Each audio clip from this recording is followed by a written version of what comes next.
لا إله إلا الله الله الله لا إله إلا الله جود علينا لا إله إلا الله الله الله اسقنا كاس المدام يا ودود لا إله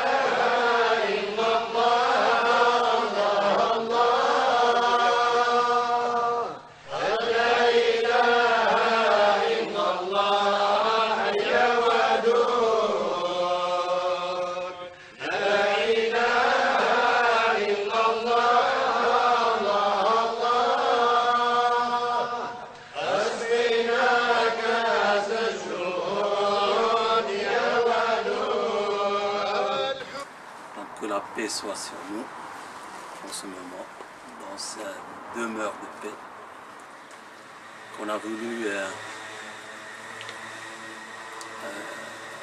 qu'on a ouvert, et cette Dar Salam qu'on a ouvert et il y a 1 an et quelques maintenant, 1 an et demi peut-être, on en a fait 2 ramadans dedans, le cycle de ramadan dedans. Et l'idée, elle émane de la journée internationale du vivre ensemble en paix. La fameuse journée du 16 mai avec ces 7 objectifs qui a été instaurée à l'ONU en 2018. Donc nous, en 2017, le 8 décembre 2017. Et la première célébration était en 2018. Donc on est sur la 7e célébration de la journée internationale du vivre ensemble en paix. Vous connaissez un peu la dimension spirituelle du lieu, rattaché au Cheikh Khaled Bentounes, le maître de la confrérie Soufia Alaouia.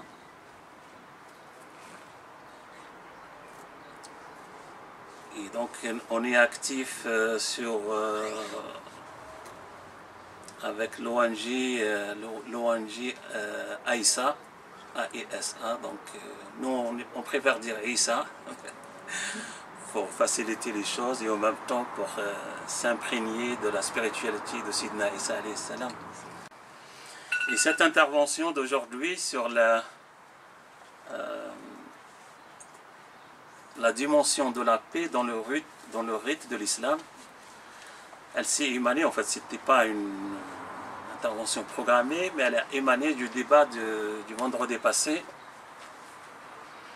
On avait parlé un peu, donc je me suis dit pourquoi pas partager cette approche qui va sortir dans la revue Matière à penser fin juin. Alors qu'on en a beaucoup d'approches sur la question de la paix dans l'islam, nous en sommes convaincus de l'approche de la paix dans l'islam, et c'est pour cela que nous essayons de porter cette voix, la porter le plus haut possible, en esprit du cœur, en esprit de la raison. Bienvenue. Et en esprit de l'action. Alors la paix. L'islam est-il la paix elle-même? Est-il la religion de la paix? Oui, pour nos convaincus, pour certains non. Pour certains non, notamment certains romanciers, certains intellectuels qui dévoient un peu le message de la tradition.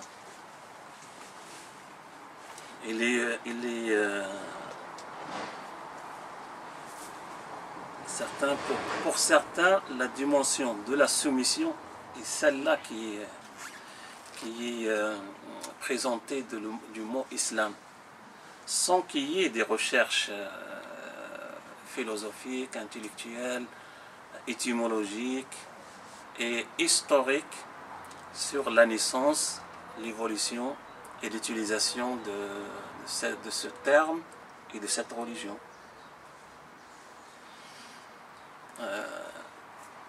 Et avant de continuer, donc, je voulais un peu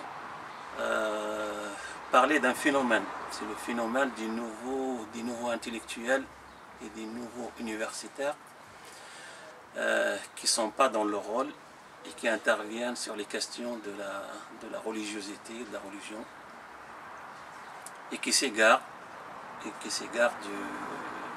déjà de leur domaine et déjà de la perspective de l'université. Puisque université, c'est unir, et certains sont dans la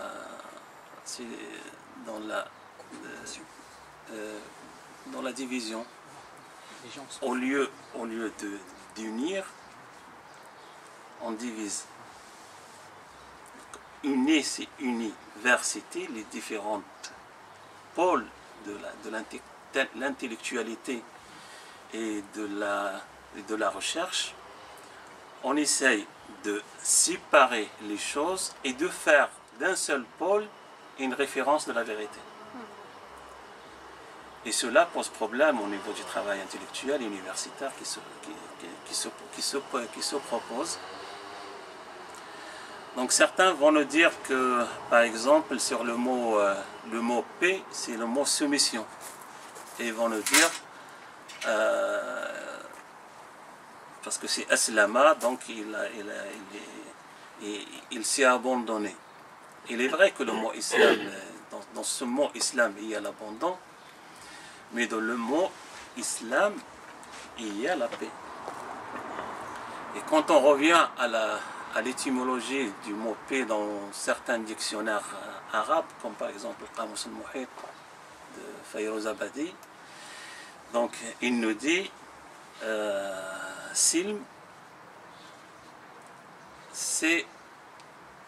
il dit dans sa présentation Silm, Salam ou Islam. Pour lui, c'est la même chose. Et la dimension de Islam, c'est l'action. Islam, c'est cette référence à l'action de l'être pour la paix. Être un musulman, comme on dit, ou être un musulman, ou être un adepte de l'islam, c'est être un agent de la paix, quelle que soit cette paix. C'est pour cela que Jacqueline Chappé, par exemple, a dit le mot islam, c'est pas la paix, pour elle, c'est le pacte tribal premier. C'est la conciliation tribale pour avoir la paix sociale. C'est vrai, il y a cette notion. Mais en même temps, le pacte social établi, c'est la notion de la paix. Donc on ne peut pas s'échapper de la notion de la paix.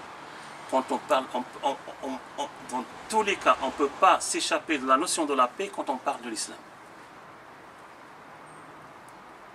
Toute personne qui essaye d'évacuer cette notion de la paix de l'islam est hors sujet, hors recherche. Et maintenant, elle se propose, en vérité, les nouveaux chercheurs, en vérité, ils se proposent comme des chercheurs, mais en finalité, ce ne sont pas des chercheurs, c'est des nouveaux prophètes, parce qu'ils proposent une religiosité. Celui qui propose une religiosité, c'est un prophète. Le chercheur universitaire, dans son domaine, par exemple, qui est l'histoire, ou pour Jacqueline Chappé, ou pour un linguiste, c'est dans le champ de travail linguistique qu'il propose une étude du principe. Une étude du principe, pas une proposition de religiosité.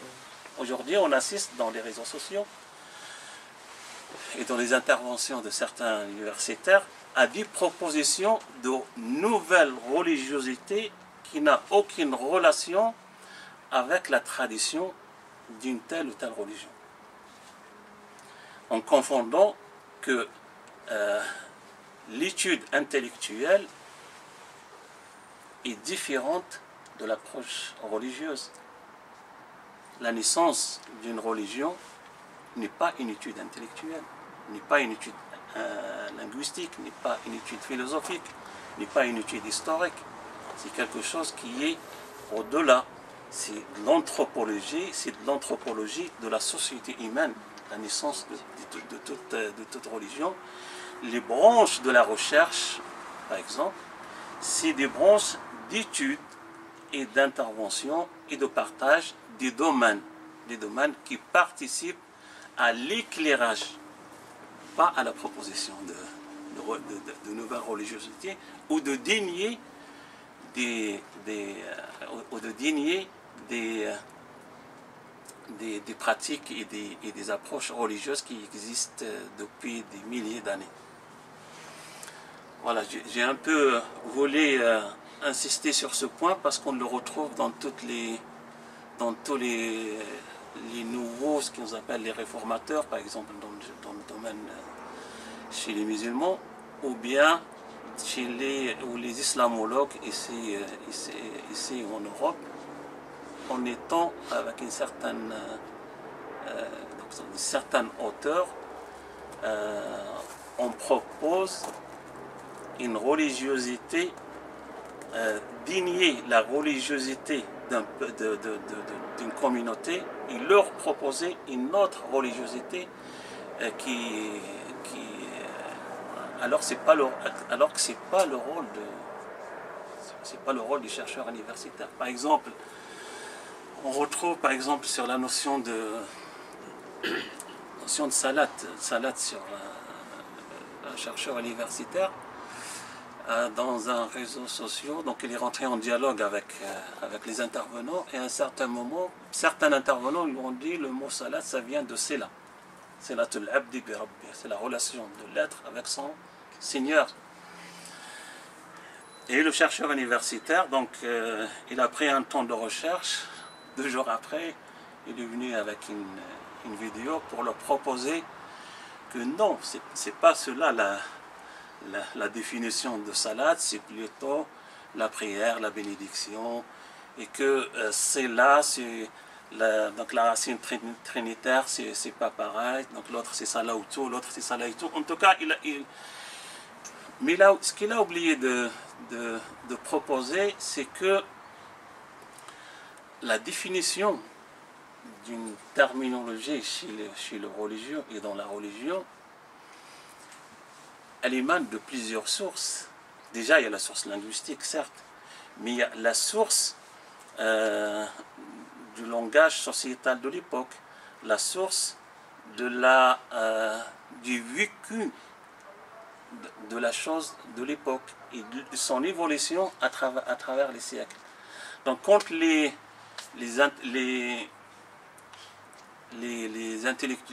premiers intellectuels musulmans ou les premiers, par exemple, sages musulmans disaient que as-salat c'est Selatul abdi bi rabbih, c'est que ils ont dépassé la notion du linguiste et ils sont de la dimension de l'adorateur.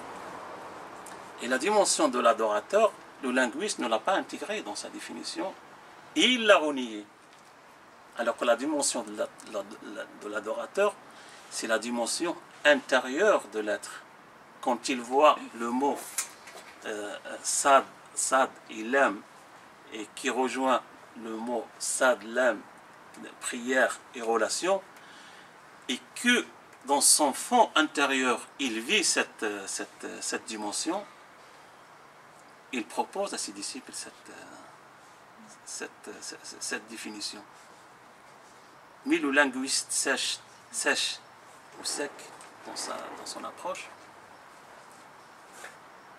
et qui n'intègre pas toutes les autres dimensions, il devient un négateur des choses autour, alors qu'un chercheur universitaire, il est censé unir toutes les dimensions de la recherche sans renier aucune de ces dimensions. Vous voulez intervenir, non? J'ai vu un doigt, non? Non, c'était dans... Donc si on a compris ça, on a compris tout. C'est la dimension de la paix dans le rite musulman. Mais le mot islam, si on reste sur le mot islam, dans le Coran et dans la première communauté, déjà l'islam n'est pas la religion de Mohammed. L'islam, c'est la religion de toute la tradition. C'est pour ça, c'est l'islam de toute la tradition, c'est l'islam universel. C'est l'islam de Moïse, de Jésus, d'Abraham, de Noé, d'Ismaël, d'Idriss, et de tout. C'est noté dans le Coran. J'ai noté quelques versets, par exemple, on peut revenir après par la suite. Sur la sourate Al-Baqarah 132, 133, 136, dans la famille d'Imran 52, 64, 8, 84. Dans la sourate Al-Ma'ida, le verset 111. Mais tout cela, ces versets-là parlent d'islam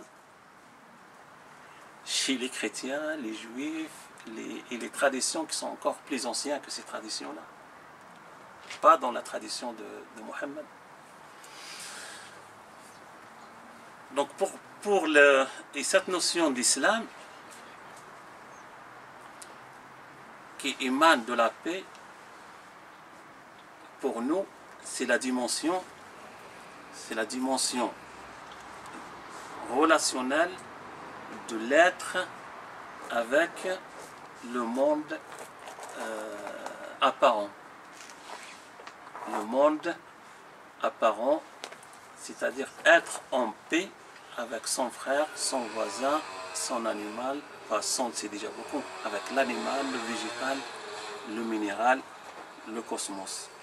Et cette dimension de paix relationnelle, c'est la dimension de l'islam. C'est la dimension de l'islam. Et en face de cette dimension de paix de l'islam, on trouve la notion qui est très interprétée dans le Coran, c'est la notion de fasad et ifsad. Cette notion de islam, on retrouve en face la notion de fasad et ifsad. Fasad et ifsad, alors c'est difficile à la traduire, je ne sais pas comment ils l'ont traduit, mais c'est Fasad de la corruption. C'est un des petits... une des définitions, la corruption. Mais on peut l'élargir, le sens de corruption, on peut l'élargir sur toutes les dimensions. En fait, c'est agir pour nuire. Agir pour nuire. Et c'est pour cela que quand le pharaon de Moïse, donc il a été pris dans l'eau, qu'il a voulu amantu billadhi amanat bihi bani Israël wa ana min al-muslimin. Donc il a annoncé, il a dit, maintenant je crois à ce que les enfants d'Israël croient et je suis parmi les musulmans.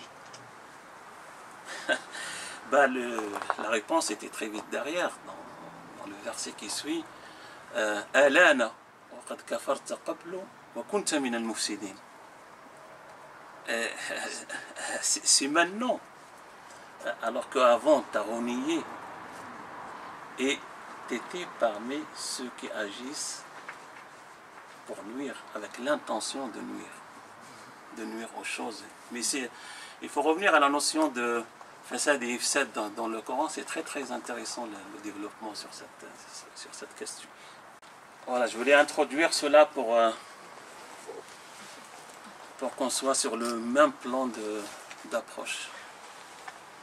Alors je ne développerai pas beaucoup, mais je vais essayer un peu de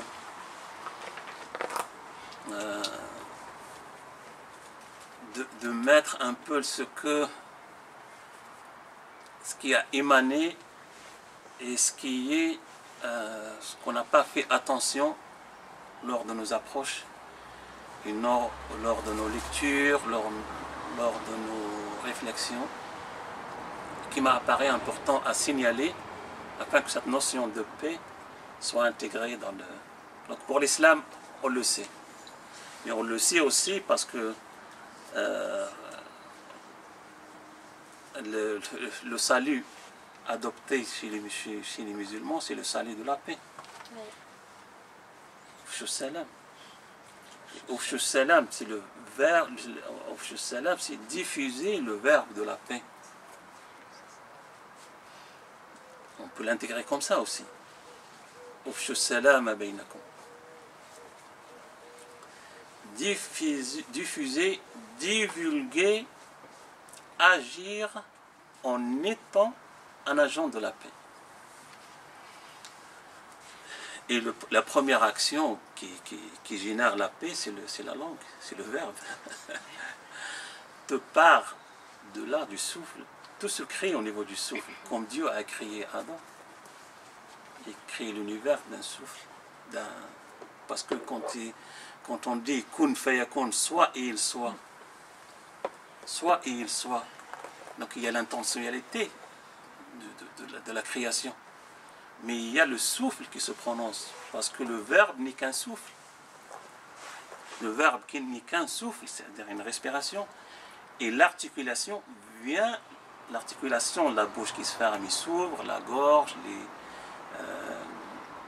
et tout ce qui compose l'articulation, vient pour identifier, nous donner un sens à cela. Mais c'est un souffle qui a créé. Et c'est le souffle qui crée. Et c'est pour cela que les soufis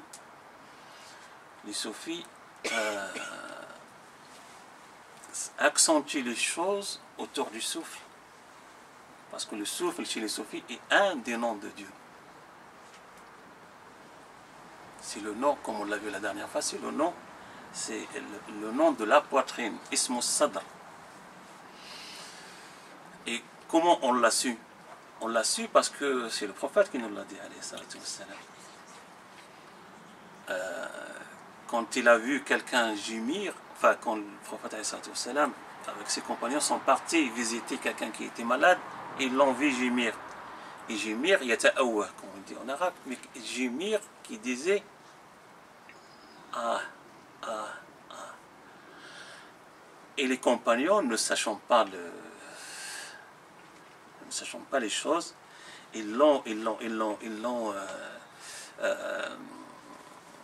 comment on peut dire ça, ils l'ont dit, il ne faut pas le faire, parce que finalement on ne se plaint qu'à Dieu. Toi tu es en train de dire cela, ça veut dire que tu n'acceptes pas la maladie que Dieu t'a donnée. Et le prophète alayhi salatu wassalam leur a dit, laissez-le gémir, car le gémissement est un des noms de Dieu.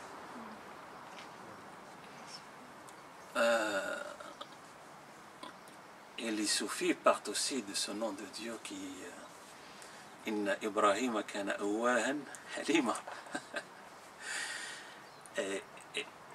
Les soufis l'interprètent awwahan, un des invocateurs, Abraham était un des invocateurs des noms de Dieu de la poitrine. Awwahan halima.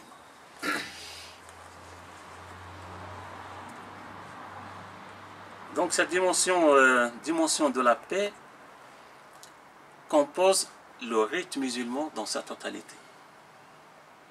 Et quand on y a mis l'accent sur la terminologie qui est un souffle, et que le souffle est la paix, et que de ce souffle-là, tout naisse, ou toute chose naisse,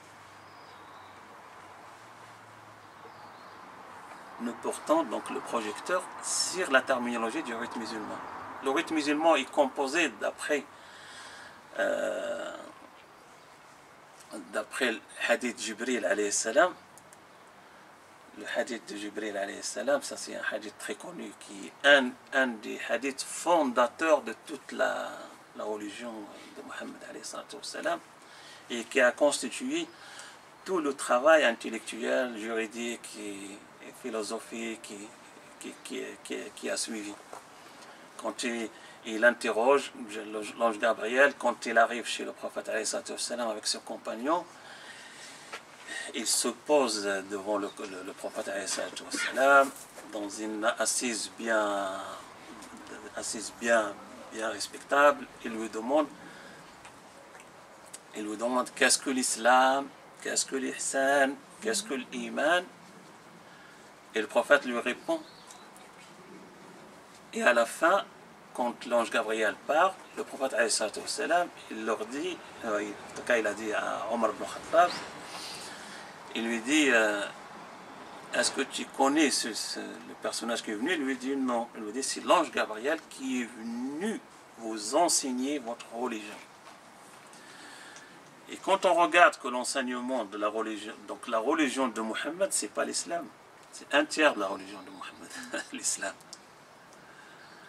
La religion de Mohammed, il y a l'islam, il y a l'iman, et il y a l'ihsan. Et on le nomme islam seulement parce qu'on peut nommer nommer la chose par la chose la plus apparente. Parce que l'islam, la chose la plus sociale et apparente, ce sont ces 5 piliers qu'on va regarder. Donc la terminologie choisie donc par l'ange Gabriel, proposée aux musulmans,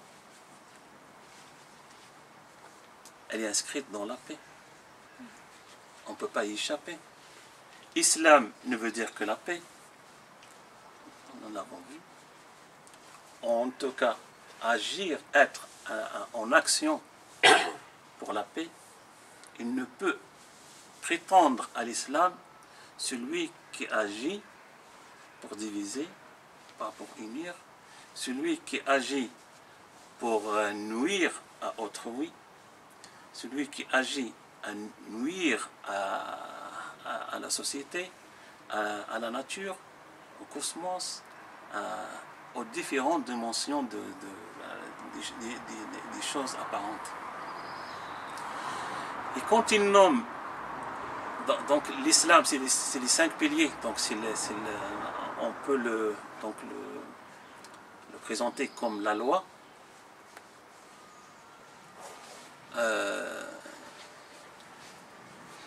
Et quand il présente la foi, comment il la nomme? Il la nomme iman. Et iman, c'est la paix, c'est la sécurité. Amen. Chez nous, on dit amen. On vous donne l'amen.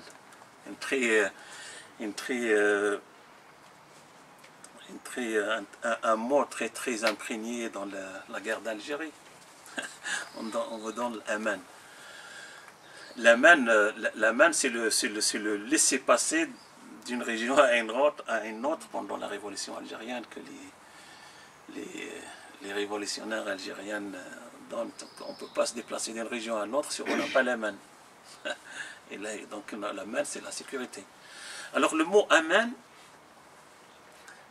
donc il vient directement de amn, qui est la sécurité. Et ici on remarque bien, on retrouve dans chaque dimension de la religiosité, il y a le terme et il y a le nom divin qui va avec. Et qui chacun d'eux a une dimension de la paix. On ne peut y échapper. Donc pour l'islam, le nom de Dieu, c'est Salam. Pour l'iman, quel est le nom de Dieu? C'est le Mu'min. C'est le Mu'min.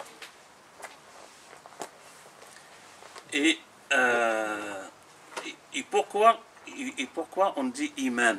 Et iman, c'est les 6 piliers de l'iman, c'est croire en Dieu, en ses anges, en ses livres, en ses traditions, à la prédestinée, bonne ou pas, et au dernier jour, à la résurrection. Ces choses-là sont les piliers de la sécurité de l'être. Parce que si l'islam, il nous réconcilie avec nos frères et sœurs dans la société, l'iman, il nous réconcilie avec nos dimensions apparentes et cachées du monde physique et du monde subtil.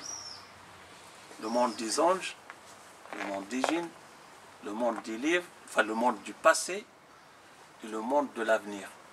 Toutes les dimensions sont intégrées. Et il devient un être qui vit l'instant, qui ne renie ni son passé, ni son devenir. C'est ça la foi en réalité. C'est vivre l'instant dans la paix sans renier l'apparent et le caché du monde, la dimension du passé, ni la dimension du futur. Et c'est une des notions, quand on a parlé de l'acceptation, la notion d'acceptation qui nous permet de mieux vivre dans le monde. Et si on part sur l'ihsan, alors l'ihsan c'est la station que... Donc le mot ihsan, son étymologie, on peut la ramener à al-husn qui est la beauté. Et la beauté est un des noms divins. Inna Allah jamilun yuhibbul jamal. Et cette dimension-là est la dimension mystique de l'islam. Et c'est pour ça qu'elle est inscrite dans les trois noms, prénoms que le prophète a voulu donner aux enfants de Fatima Zahra alayhi salam. Hassan, Hussein et Muhsin.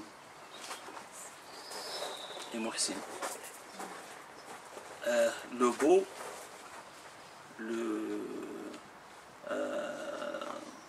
Hussein, c'est la diminution de Hassan, c'est le beau mais subtil, et Muhsin, c'est celui qui dégage la beauté. Mais cette notion de ihsan, elle nous a été expliquée par le prophète qui nous dit que l'ihsan, donc l'ange, il le questionne, qu'est-ce que l'ihsan? Certains disent, voilà, c'est traduit par l'excellence, le bel agir, la bienveillance. Et la dimension de la beauté, elle est imprégnée dans ce mot-là. Il dit, le prophète dit, l'ihsan, c'est adorer Dieu comme si tu le voyais, mais si tu ne le vois pas, lui, il te voit. Donc c'est la dimension de la vision. C'est la dimension de ce qu'on appelle, nous, du dévoilement. Dimension du dévoilement. Shuhud, mushahada. La dimension de voir Dieu dans toutes choses et voir dans toutes choses Dieu. Être dans le monde, mais toutes les choses sont témoins de Dieu sur toi. Si tu n'es pas témoin de Dieu, ça, le deuxième niveau élevé, le premier niveau, c'est voir dans toute chose un témoin de Dieu sur toi. Et c'est de cette notion que découle la notion du bel agir, par laquelle on traduit le mot ihsan. Bienvenue.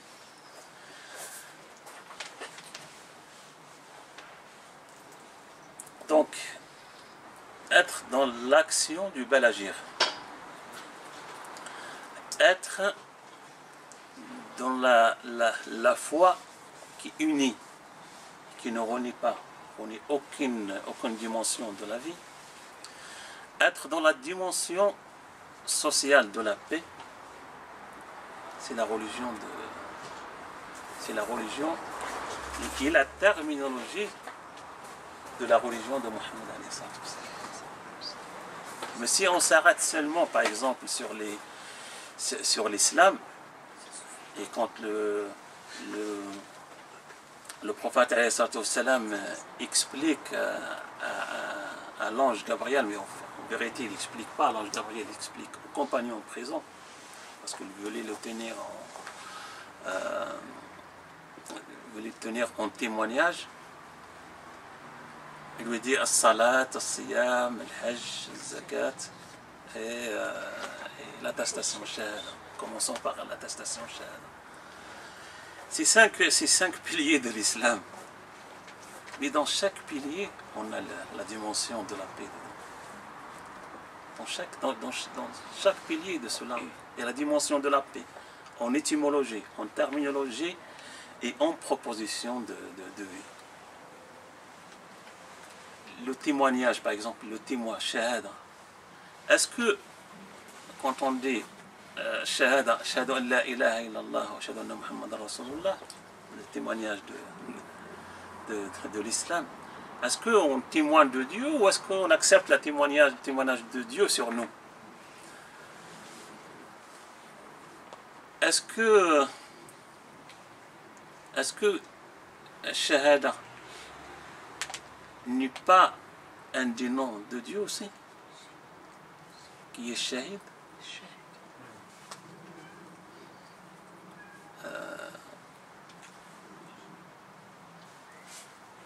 Donc c'est le shahid, vous savez que c'est la qualité de la communauté de Mohammed alayhi salatu wassalam, shuhada ala nas, les témoins sur les gens, sur l'humanité. Et Dieu il est témoin sur l'ensemble et il est témoin sur le prophète alayhi salatu wassalam. Le prophète alayhi salatu wassalam est témoin sur sa communauté et sa communauté est témoin sur l'humanité ou l'existence. Mais être shahid sur le même plan du nom divin, shahid, c'est pour ça le martyr en islam, c'est pas celui qui est mort dans les combats. C'est celui qui est témoin sur l'humanité à un moment précis. Il peut mourir, mais il peut continuer à vivre aussi.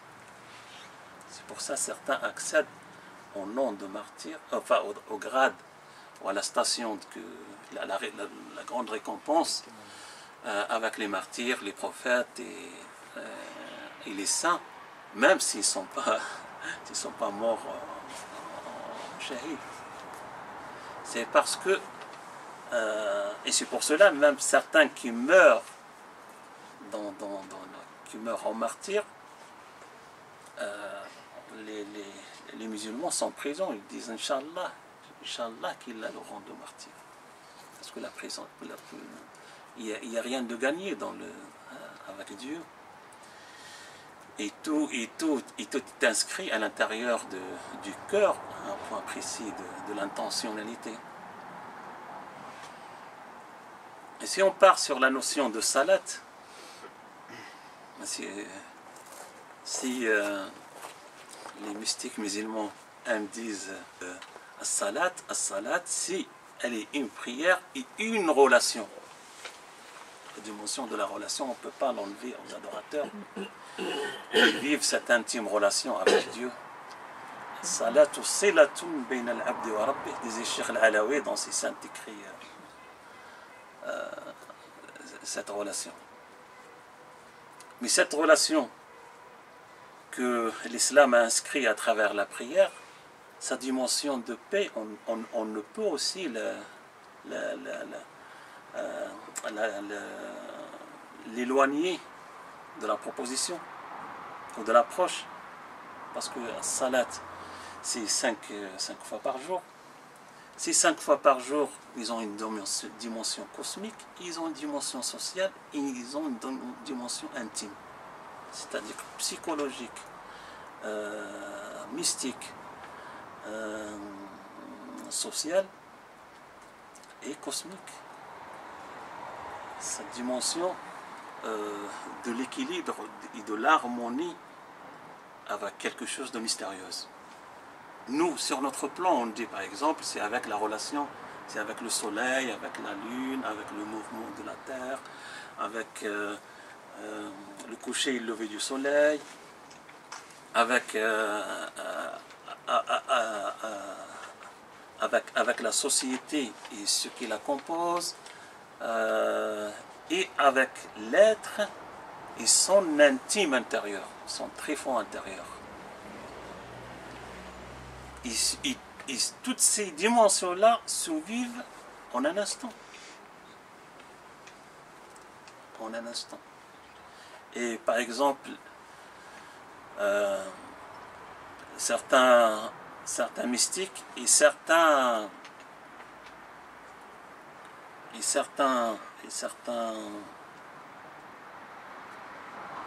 personnes en fait, qui se sont penchées sur la question nous disent que la prière, en vérité, c'est le cycle de notre vie qui se répète. Et on le refait à chaque fois comme rappel de l'inconscient qui est en nous, afin qu'il s'inscrit en lui, son origine, sa vie et son retour ou son devenir. Parce que les dimensions, les gestes de la prière, c'est être debout, c'est être fléché, c'est être en géniflexion, c'est être embrasser la terre. Et toutes ces dimensions, c'est les dimensions de la naissance, du grandissement, et puis du chemin de retour, c'est-à-dire de la vieillesse, et puis du retour à la terre.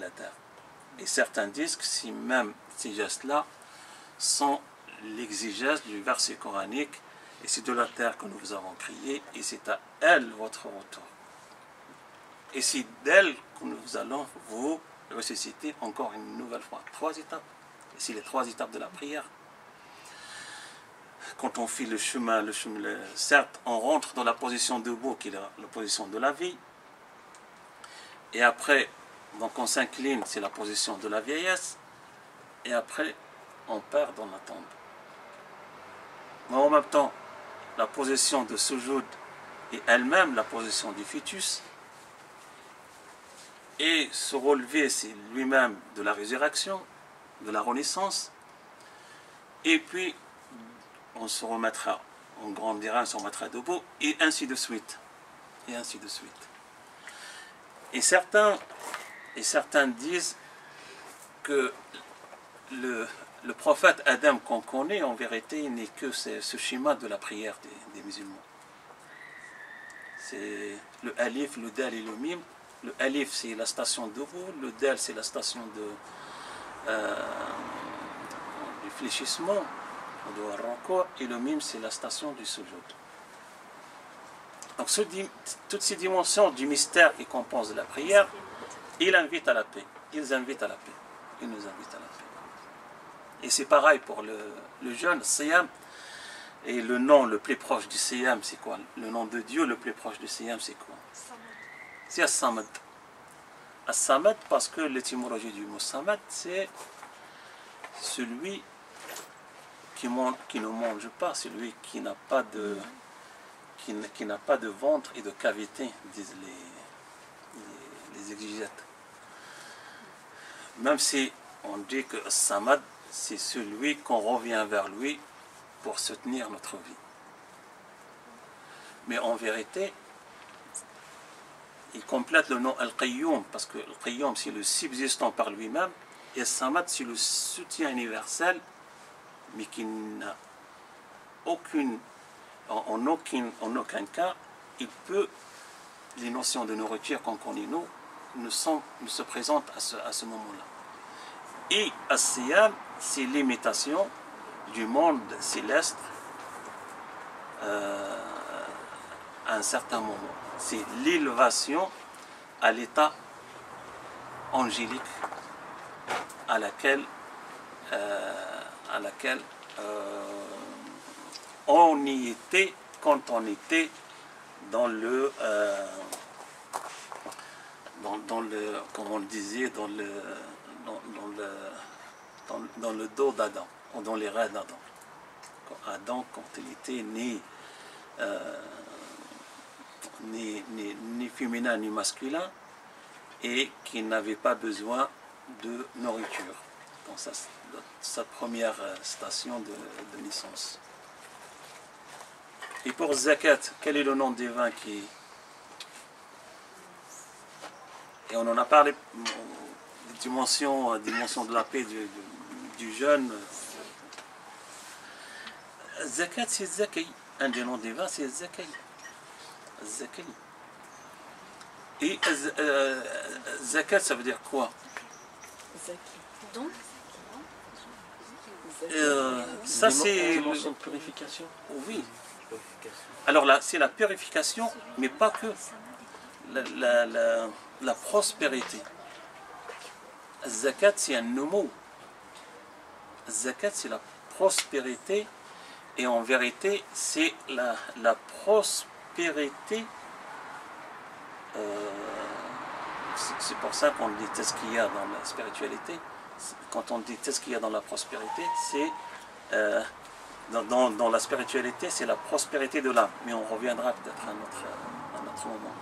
Et Zakat, donc elle fait un travail apparent et un travail caché. Elle fait le travail apparent qui est la prospérité, et la prospérité de celui qui a donné, et autour de celui qui a donné. Donc la dimension de la paix, elle est là. Et elle fait un travail sur l'apaisement des cœurs de celui qui a donné et de celui qui a reçu. Donc la dimension de la paix, elle est là. Et elle fait un travail sur l'élévation spirituelle de celui qui a donné et de celui qui a reçu.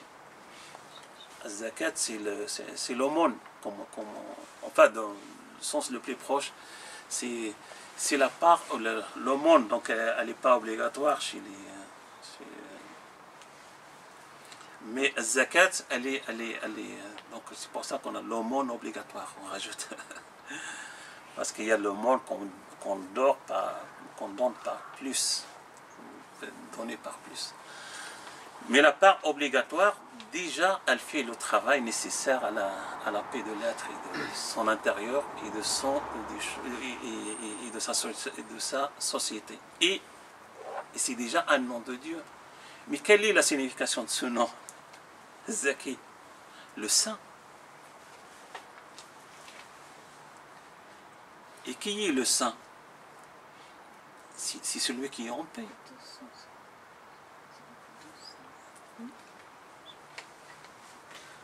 Celui qui est saint de toute imperfection. Zaki. Qui n'a aucune impureté ou imperfection qui peut le tâcher. Et si on va à l'Hajj, par exemple, on est dans les jours de l'Hajj. L'Hajj, c'est la dimension la plus noble de la question de la paix dans l'islam. C'est l'interprétation parfaite de la notion de reconnaître la tradition, reconnaître ses ancêtres, reconnaître la diversité de l'humanité, être un être capable d'humanité au-delà de son origine, de sa couleur de peau et de sa société.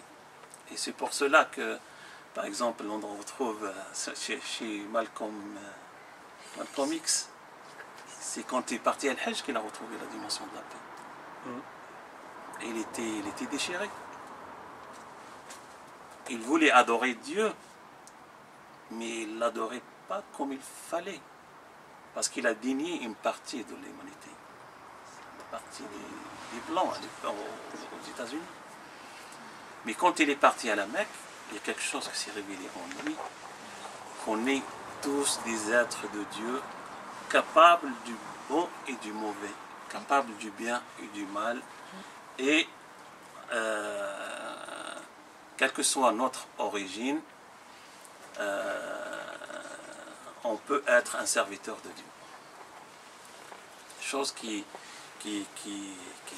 c'est malheureux à le dire, mais qui était bannie de la théologie des Black Panthers à l'époque aux États-Unis. Des Black Muslims. Donc, le Hajj, qui est la dimension du voyage, Siyaha, qui est la dimension de la tradition, et reconnaître l'être le plus subtil de notre humanité, qui est le féminin, à être mis en valeur à travers le rite. Parce qu'en finalité, qu'est-ce qu'on célèbre dans la Mecque? Ben, on célèbre la tradition de Hajar. Parce qu'on célèbre, on est sur les pas de Hajar quand on fait Safa et Marwa, quand elle cherchait de l'eau pour son fils. Et Mazemzem qui est l'eau de Zamzam du puits qui guérit tout mal, c'est le Mazemzem de Hajar, qui a jailli par l'intervention de l'ange Gabriel. Cette dimension de la féminité qui n'est pas intégrée dans la tradition, là-bas elle est célébrée. Et c'est là-bas qu'il faut et c'est de là-bas que normalement les choses doivent renaître. Mais pas que, parce que le temple sacré, le lieu sacré là-bas, c'est un lieu où même une mouche, on n'a pas le droit de la tuer. Donc la sacralité, elle est là. Donc le rite de l'islam, dans sa totalité, est inscrit dans cette perspective, qui est la perspective de la paix. Il suffit d'ouvrir les yeux et de regarder, mais les yeux, des fois, ne suffisent pas. Il faut ouvrir le cœur. Le cœur est la dimension intérieure de l'être.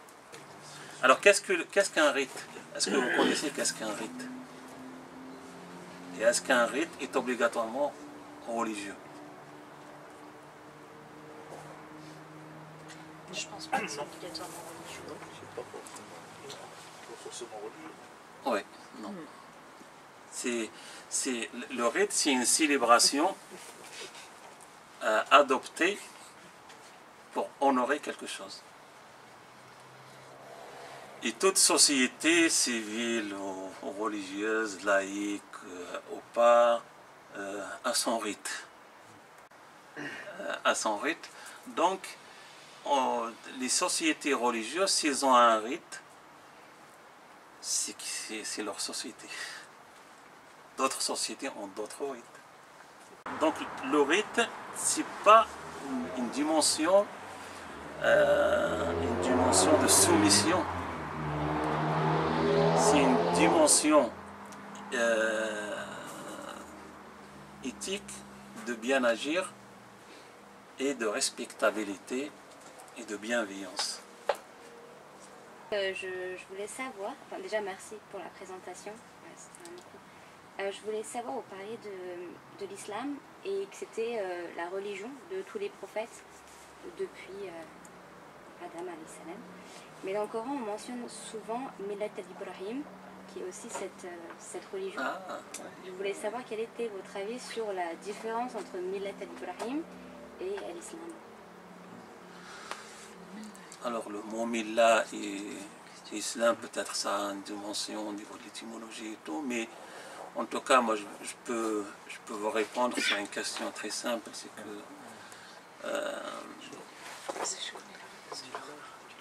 l'islam est la religion de tous les prophètes, c'est dit dans le Coran. Je suis parmi les musulmans, une multitude de prophètes répètent cette notion dans le Coran. Mais ce que j'ai dit dans certaines interventions, une découverte très étonnante dans les différentes lectures du Coran. On en a des lectures adoptées, 7 donc on connaît, 10 plus adoptées, mais il y en a d'autres qui sont ce qu'on appelle qira'at shadda, ça veut dire récité par une seule personne. Par une seule personne, ça veut dire un seul compagnon. Parce que c'est des récitations, ils ont l'origine, ils remontent jusqu'aux compagnons des prophètes. Exemple sur le verset Inna ad-dina inda Allahi l'Islam, dans la version d'Ibn Mas'ud, Inna ad-dina inda Allahi al-hanifiyya. Et donc l'islam dans le Coran n'est pas la religion de Mohammed, mais la hanifiyya samha, comme disait le prophète alayhi salatu wassalam. Et la hanifiyya samha, c'est la religion de Sidna Ibrahim alayhi salam. Et c'est celle-là qui a été identifiée par le prophète Mohammed alayhi salatu wassalam. Et cette hanifiyya samha, donc c'est une hanifiyya samha, c'est-à-dire c'est une croyance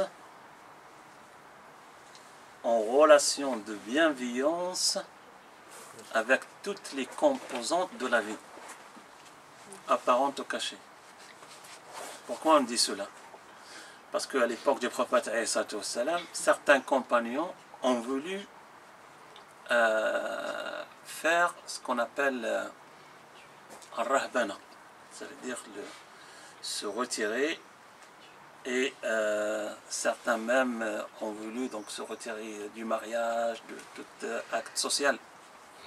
Et le prophète les a rencontrés, il leur a dit non, je ne suis pas venu par cette pratique religieuse, même si elle est honorable, parce que la rabbaniya elle est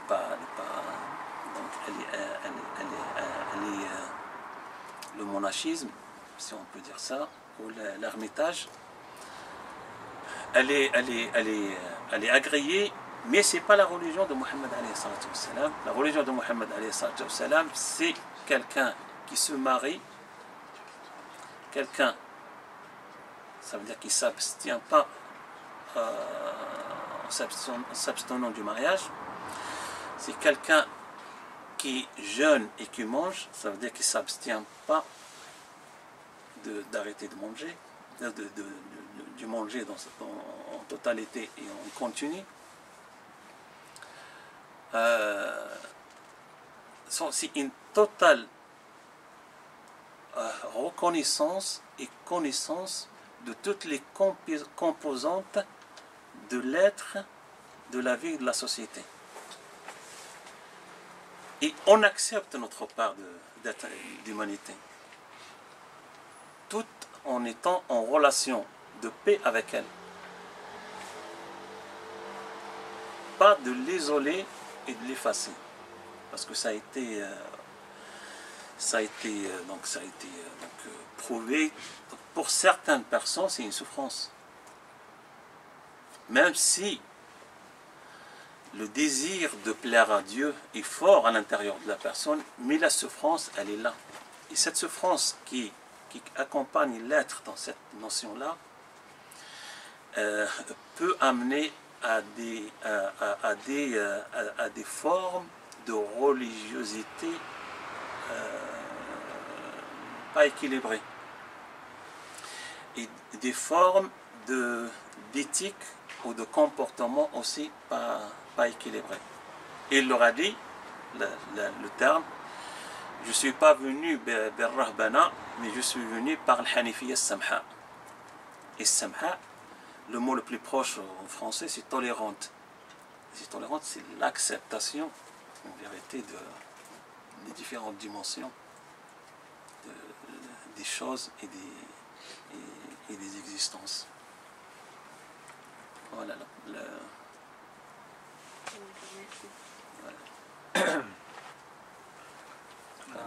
Merci. Merci pour cette intervention sur cette dimension de la paix à travers. C'est très original et c'est très instructif par rapport aux rites. Tous les rites mènent à cette dimension-là. Subhanallah, le nom de Dieu, comme tu l'as dit, c'est Salam. Oui. Et moi, je voulais. C'est vrai que notre tradition nous invite à transmettre, mais à répandre la paix autour de nous. C'est pas juste à dire salam. Dire juste pas passer le salam avec un anglais, mais établir la paix. Et on peut pas établir la paix si nous on n'est pas en paix avec nous-mêmes. Et ça c'est la difficulté parce que c'est pas facile. C'est pas facile parce que nous-mêmes on peut être un instrument qui divise. Il faut faire attention. Pourquoi? Parce que l'homme, comme chaque être humain, a sa dimension égotique et l'ego. Et j'aime bien dans la tradition iranienne, dans la tradition du Khorasan, quand il parle de l'ego, il lui donne un nom d'animal. Un nom d'animal, pourquoi? Parce que cet animal-là, c'est comme une sorte d'ennemi intime, il risque de dévorer en fait. Si on ne fait pas attention, nous-mêmes on peut être. C'est pour ça, dans l'histoire de l'humanité même des personnes qui cheminent, dans certaines circonstances, ils se rendent compte qu'ils développent de la haine, ils développent de la violence. Et des fois, on se dit, ouais, mais c'est pas la personne que je connais. Pourquoi? Parce qu'il y a cette dimension à l'intérieur de nous, il y a quelque chose qu'il faut dompter, purifier. Et est-ce que tu as parlé des trois dimensions, Islam, Iman, Ihsan? Pour arriver à ces stades-là, moi je pense que c'est des stades d'évolution, des stades spirituels d'évolution, de cheminement. Il faut faire un vrai travail sur nous-mêmes, un vrai travail d'écho, de purification, pour arriver à être en paix avec soi-même et pour le transmettre aux autres. Parce que si on ne fait pas ce travail-là sur nous-mêmes, on ne peut pas transmettre la paix, on peut pas...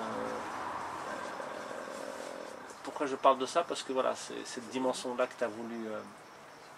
Et on en a besoin surtout dans le contexte qu'on vit aujourd'hui, plus que jamais. Mais cette paix-là, il faut une justice aussi. Il faut une justice. Aussi. La dimension de la paix dans... Shahid bil qist. Oui. La dimension de la paix de l'islam. Parce qu'aussi on trouve par exemple dans le verset coranique قالت الأعراب آمنا قل لم تؤمنوا ولكن قولوا أسلمنا ولما يدخل الإيمان في قلوبكم. Les habitants des campagnes et des montagnes disent que nous avons cru, nous avons la foi. Amen. Dites-leur que non, pas encore. Mais vous êtes des musulmans, c'est pas grave. Vous êtes au premier niveau des musulmans. Parce que, en vérité, quand la première communauté de l'islam a rayonné, toutes les tribus qui étaient autour, ils sont rentrés dans le pacte social de l'Arabie à l'époque. C'est ça le premier niveau de l'islam. C'est-à-dire dans la représentation apparente de la religion, mais ils n'ont pas encore, donc ils donnent la zakat, donc c'est le calife qui la récolte, et ils font la prière dans les mosquées avec les musulmans, mais parce que c'est un pacte social des tribus de l'époque, c'est le sens de l'islam. Mais vous n'êtes pas encore dans la foi, il vous faut le chemin. Il vous faut le chemin. Et c'est pour cela qu'on dit dans le développement les trois âmes à laquelle notre tradition elle divise l'âme. Nafs al-ammara bis-su', nafs al-lawwama et nafs al-mutma'inna. Mais en vérité, à chaque âme, on a une religiosité. Nafs al-ammara bis-su', son médicament, c'est quoi? C'est l'islam. Nafs al-lawwama, son médicament, c'est l'iman. Et nafs al-mutma'inna, son médicament, c'est l'ihsan. Donc à chaque niveau de l'âme, on a une sorte, pas de religion, mais de religiosité. Quelque chose qui est adapté à l'évolution de l'être. Et l'être, il chemine d'un état à un autre, jusqu'à ce qu'il... Le chemin n'a pas de fin. Ouais, voilà, c'est ce que je voulais dire. Marie-France. Alors moi j'ai tendance à associer la paix avec la joie et la sagesse. Prochain sujet. La joie, La joie et la sagesse. La sagesse, Je suis distributeur de sujets. Ok. Non Comme c'est toi le responsable, le maître des sujets, donc on suit la proposition. Ben voilà. Oui. Peut-on parler de la paix sans parler de l'amour? Parce que vous dites que pour représenter la paix, il faut savoir dire salam et le vivre, le salam. Et sans amour, est-ce qu'on peut vivre le salam? Il faut aimer l'autre. Alors sur le premier niveau, oui. Après, les degrés, je sais pas. Oui, sur le premier niveau, oui. On ne peut pas être tous sur la dimension de l'amour et sur le même degré de cet amour. On est à des niveaux différents. En tout cas pour le cheminot, on parle pour le cheminot qui est averti, qui est sur le chemin. Il sent pas, il est dedans. Mais pour l'humanité, on ne peut pas l'obliger tous à être sur ce chemin. Mais on peut exiger d'elle d'être dans la dimension de la paix. Et c'est ce que les institutions, ce qu'on a créé autour de nous, quand il n'y avait pas les États, donc les conseils des villages, et après on a créé les États, après on a créé l'ONU, et après je ne sais pas ce qu'on va créer par la suite, parce qu'on est arrivé à un point où il faut encore autre chose pour avoir une paix à laquelle tout le monde est en paix. Mais la dimension de l'amour est importante pour le cheminot. Il ne peut avancer sans cette dimension-là. Est-ce que la paix a-t-elle une limite, une frontière? Jusqu'à quand? Alors en fait, on comprend mal la notion de paix. C'est comme disait Spinoza, la paix n'est pas l'absence de guerre. La paix est quelque chose qui anime l'être, le cœur, l'intellect, l'action et les propositions. Les guerres, on ne peut y échapper parce qu'on n'est pas domestiqué, donc on n'est pas des êtres comme les animaux, c'est-à-dire on est dans la loi que Dieu nous a émise. Nous, l'être humain, il est dans la loi que Dieu lui a proposée. Et on est dans l'espace de la liberté. Et dans l'espace de la liberté, tu sais bien que tout peut se passer.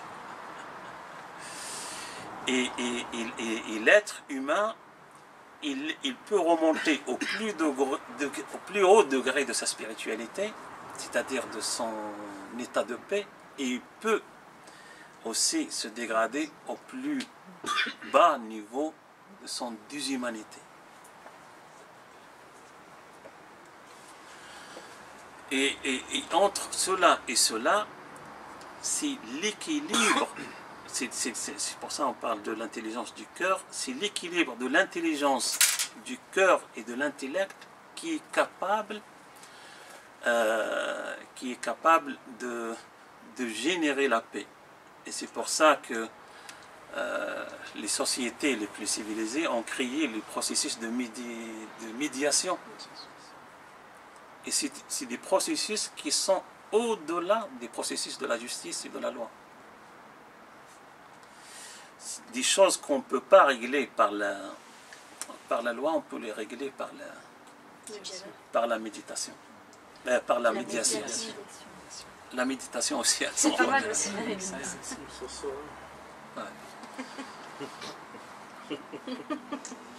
Mais en tout cas, gardons vigilance sur la notion de paix, parce que c'est d'elle qu'émane toute la spiritualité,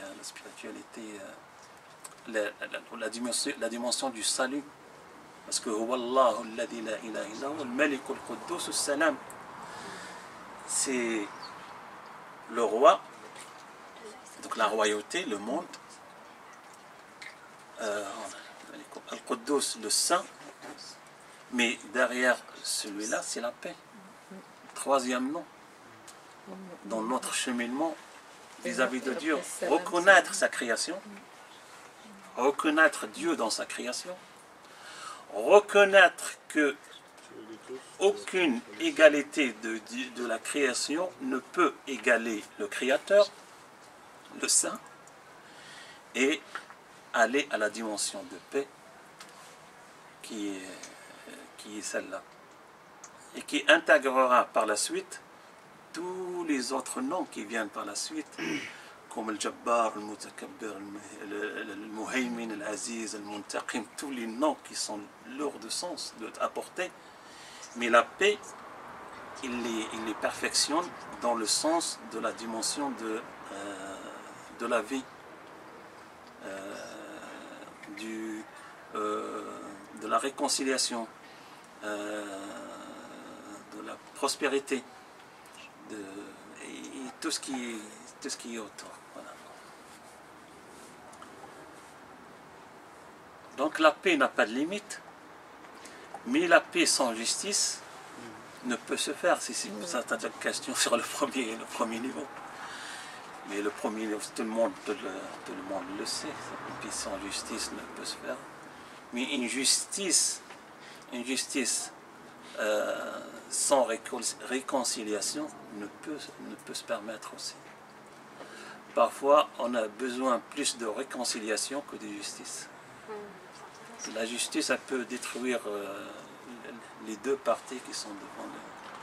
Mais la réconciliation peut sauver les deux. Alors sur la notion de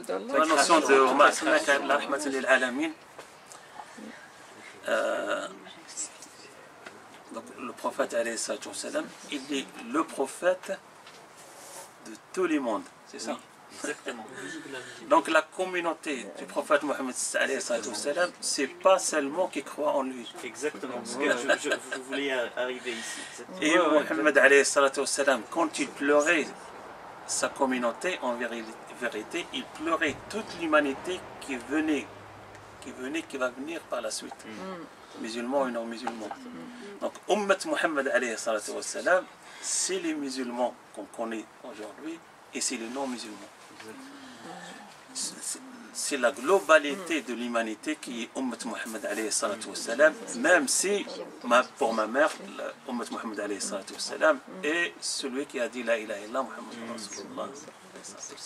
Oui, certains savants disent que l'Umma se divise en deux, Ummat Ijaba et Ummat Da'wa. Après chacun il a son... Oui, ça c'est les légistes. Les légistes. Mais les mystiques, ils disent que Ummat Muhammad alayhi salatu wassalam et l'humanité toute entière, croyante ou pas croyante. Et en cela, la miséricorde de Dieu, elle est ouverte. Donc il faut être humble et pas se placer à la place de Dieu pour rétribuer le salut à certains et pas à d'autres. C'est ça, exactement. Parce qu'on devient à la place de celui qui a tout le pouvoir et tout. Exactement. À la place de Dieu. Exactement. Ouais, tout à fait. À la place de Dieu. Puis c'est avoir une vision limitée de Dieu finalement. Oui, parce que Dieu, Ar-Rahman, les deux noms qui émanent de Ar-Rahman, c'est Ar-Rahman, Ar-Rahim. Et si on remarque bien, c'est les 5 noms divins de Dieu qui composent la sorte Fatiha. C'est un des 5 noms de Dieu, parce qu'on a Bismillah, Ar-Rahman, Ar-Rahim, مالك يوم الدين يا كان اهدنا الصراط المستقيم الرحمن الله الرحمن الرحيم مالك يوم الدين et رب العالمين. 5 noms qui constituent en vérité la religion primordiale, ce qu'on appelle din al-fitra ou din al-hanifiyya. C'est ce que les philosophes ils appellent, enfin les traditionnalistes ils appellent par la tradition primordiale et les philosophes par la religion naturelle.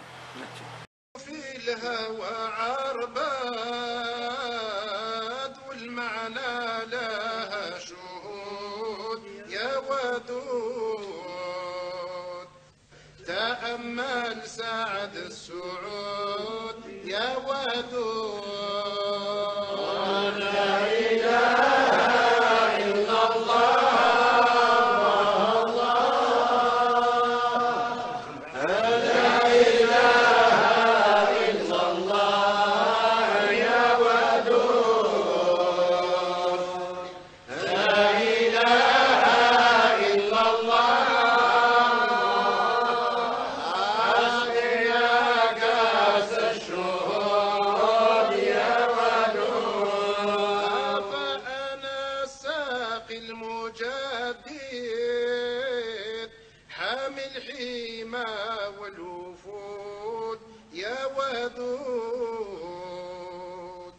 والحق حق لا يراد بالرغم عن الجحود يا ودود لا إله إلا الله لا إله إلا الله